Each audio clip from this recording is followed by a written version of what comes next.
Hey guys, what's up? Last time we saw how to filter this contacts list. So we can filter by any search text, any text in the user. We can even filter by the phone number. So I think you can see we can filter by that. In this one, I want us to add some enhancements. For example, when we search and there are no results, we should show a message like no results found. So for us to do that, actually here where we are still using data here, we should change it to use the current contacts because those are going to even reflect with the search. So we can have it there. So I want to use a generic message like no contacts to show. Okay.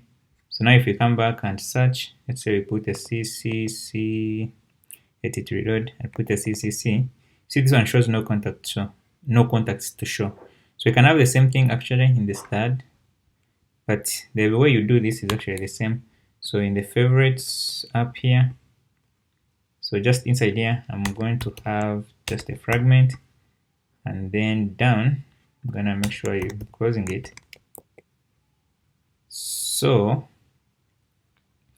here we are gonna be searching by favorites because this is what has changed. So it's gonna be favorites, then we need to import the message. Okay, so if we take a look at that and search to search, see it works. So if we go back and get what to show, it shows. So another thing I want to show you is the problem we have as we are working with regular expressions.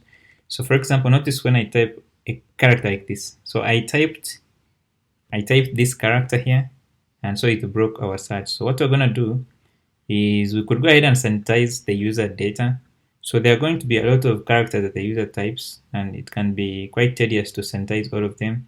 So what we'll do is we will only return this when we don't have an error. So I'm gonna have a simple try except. So we'll return that when everything is okay. Otherwise, we'll return an empty array.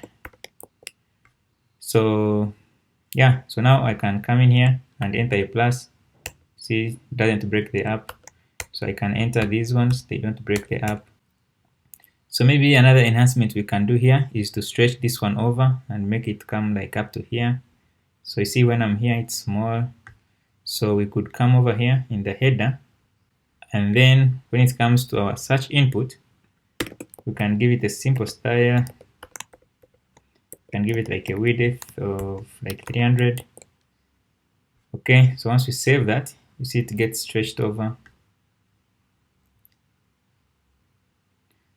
which I think is good. If you want it to move a bit here, we can actually push it to the right too, so we can have this position like here.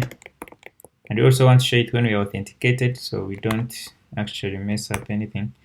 We don't show it on pages that the user is not authenticated. So we can have that, make sure we have an and there. Okay, so now if you come back, see it's in the center. Okay, which is good. We can even increase the size to like 350. All right, so that's much better.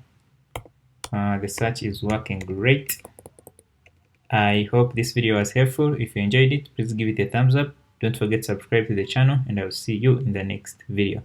Thanks for watching.